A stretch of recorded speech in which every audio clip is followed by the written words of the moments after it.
History is incredibly important when it comes to surviving something that has happened sometime in the past. We learned what not to do during a plague from the Black Death. When economies crumble into dust, there are lessons to learn there as well. The economy is a tricky thing, and it's vulnerable to all sorts of external threats, as the recent decline of the US stock market has proven with the outbreak of COVID-19. Looking back through history, we can prepare and survive so long as we learn the lessons of the past. 10. Forget about throwing stuff away. If there's one thing we can say about the developed world in the 21st century, it's that society has embraced the idea of single-use items. That works all right when everything is going well, but the Great Depression taught people to use, reuse, and recycle anything and everything. It was rare for people to throw something away back then, and that's a way of life that needs to be embraced once more. Think about the last time you bothered to take an appliance into a repair shop. Been a while, hasn't it? That's mostly our fault, as it's infinitely easier and only slightly more expensive to replace our coffee maker once it breaks. Hold onto your receipts and warranties, as you may need them in a downed economy. Learning how to reuse items is paramount to surviving something like a depression, so learn to sew, so you can stitch together your torn clothes instead of throwing them away. Learn how to patch items and reuse bottles you would otherwise recycle or throw in the trash. Recycling needs to be a part of everyone's lives, and it starts at home. 9. You need to get to know your neighbors. For a lot of people in the world, neighbors are something of an afterthought. You may politely smile and wave when one passes by on the street or shares an elevator ride with you, but do you really know them? Can you turn to them when you're in a pinch for help watching your kids? If the answer to those questions is no, you need to fix that as soon as possible. During the Great Depression, the Long Depression, and other periods of severe economic slowdown, people learned to work with and rely on one another.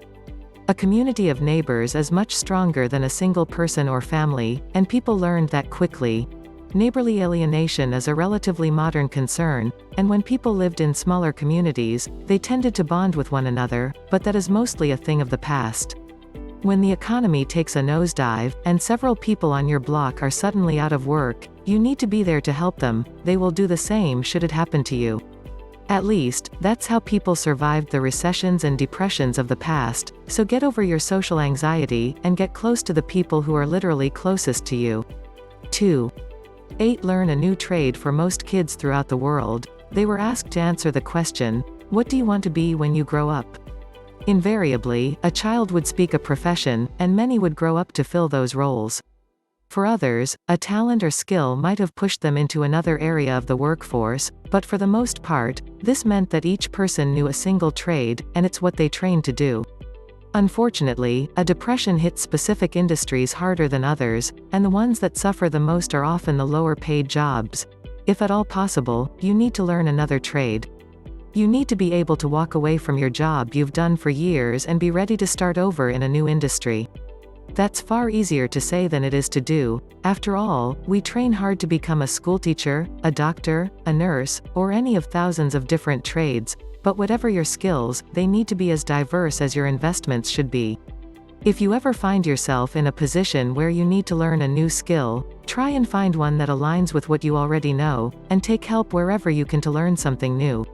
For journalists and the mainstream media, we recommending learning to code or looking into a more respected occupation such as a big tobacco or pharma lobbyist. 7. Get to know the difference between want and need. The modern world offers much in the way of personal entertainment, and because of this, gaming and movies have become one of the most profitable industries in the world. When you get right down to it, most of the entertainment we enjoy daily isn't necessities in our lives. They are things we want rather than the things we need, and it can be difficult for many of us to identify the difference between the two. After all, our entertainment isn't something we take lightly, but needs and wants extend beyond entertainment into most of what we consume throughout our daily lives. That $5 coffee you can't live without every morning. It's time to pick up a machine so you can brew it at home. Your best bet would be to wean yourself off of coffee altogether. Believe it or not, it's not a necessity. During a depression or even a recession, it's important to identify these things so you can save your money for the real needs in life: food, water, shelter, clothing, and sanitation. You should never trade any of those for something you don't truly need, and that becomes crystal clear in a depression. 4. 6. Be cautious and be prepared for anything. One of the biggest problems people faced during the Great Depression was a marked increase in crime. Without anywhere else to turn, people all over the world opted to steal whatever they could to survive, and as a result, there was a lot of violence. That isn't to say you need to run out and buy all the guns so you can hole up in your home and protect your family. It's about keeping you and your loved ones safe during a potentially turbulent time by preparing for your safety. There are tons of ways you can keep safe during a crisis, and they don't all require firearms. Simply getting close to your neighbors and organizing a neighborhood watch can be more than enough to push criminals to look elsewhere. It won't hurt to get a dog if that's something you can afford and keep in your home, as dogs act as living alarm systems with minimal training. The most important thing to remember when keeping you and your loved ones safe is that you should never travel alone. Always work or travel in groups, and pay attention to your surroundings. 5. Learn the value of discounts and coupons. Coupons are things most people take for granted. They arrive in the mail or newspapers, but most folks don't take advantage of them. That is a trend that needs to come to an end during a downed economy. Every cent counts, and if you can save 20 cents off a gallon of milk, do it. Clip those coupons, go to the store, and get those savings. Fortunately, there are tons of resources online, which make it somewhat unnecessary to clip coupons from something that arrives in the mail, and you should get familiar with them if you aren't already. Coupons didn't originate during the Great Depression, but economic events resulted in their widespread use throughout the United States. Frugality was something of an art form back then, and coupons were a great way to sell products to consumers desperate for a good deal. The use of coupons continued after the Great Depression, and they continue to thrive today. You can find them online while you're waiting in line at a store, you can get them emailed to you, and you can often find them right there in the store. 6. 4. Don't let a depression make you depressed. It's a hard life, living through a depression, but that doesn't mean you have to let it get you down all the time. During the Great Depression, people found refuge from their worries in movie theaters. Granted, they were a lot cheaper back then, and you could stay for as many movies as you wanted for about a nickel, but films remain a great way to escape the harsh reality of life every now and again.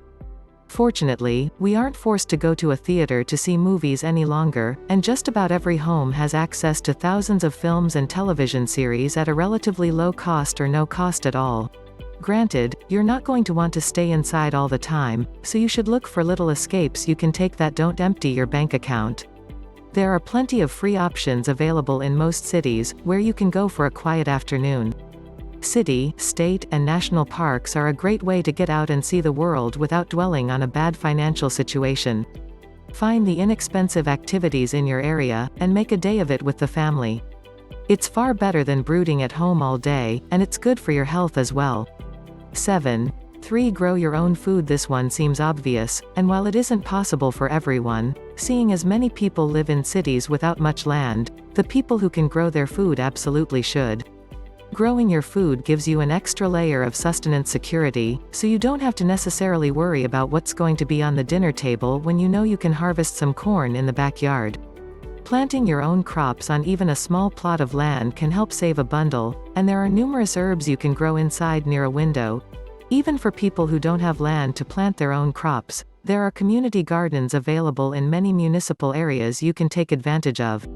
If times are really tough, you can group with your neighbors to rent a space for such a purpose. During the Great Depression, many cities allowed citizens to farm vacant lots, which may be an option should things get bad once more. If you don't know how to plant and tend crops, there are plenty of guides online, and if you're into some old tech, head to your local library and read a book on how to do it. 8. 2. Focus on the family. The most important thing everyone needs to remember during a depression is that the family comes first. No matter who you are or where you fit within your family structure, you need to look out for yourself and the ones you love. If there was one thing that helped families get through the Great Depression, it was the closeness of one another. There wasn't much families could turn to for help and support, so they relied on one another. If one parent could work, the other would take care of the home, and if both needed to work, the oldest child would watch the younger ones. Whatever could be done to support one another, the families came together to make it happen. In our modern world, where families are split up in different states and countries, being close with one another isn't as easy as it used to be. If at all possible, try to change this, and take a lesson from history. Help each other out, play board games, read to one another, or do whatever it takes to get through the bad economy, and know that if history has taught us anything about depressions, it's that they eventually come to an end. 9. 1. Forget everything you know about modern society. Forget everything you know about society. If the markets truly do crash to depression levels, you won't be thinking about social media, or politics, or carbon credits and climate change. You will be thinking about where your next meal is going to come from. You will be thinking about how to fix the last pair of shoes you were able to afford, unfixable Nikes from a Chinese sweatshop, probably. I know this sounds bleak, but it is the reality of a Great Depression, and it needs to color your thinking and preparation. All the advice on this list is good. But the most important advice of all is you need to realize that a depression will cause a whole new world that will barely resemble anything you have known before, unless you come from a third world nation with dire poverty. Sure, the rich celebs will still be on Twitter telling everyone how much they care and want to help. But they won't. A Great Depression will certainly pull the curtain back on virtue signaling. Because virtue signals don't fill hungry bellies.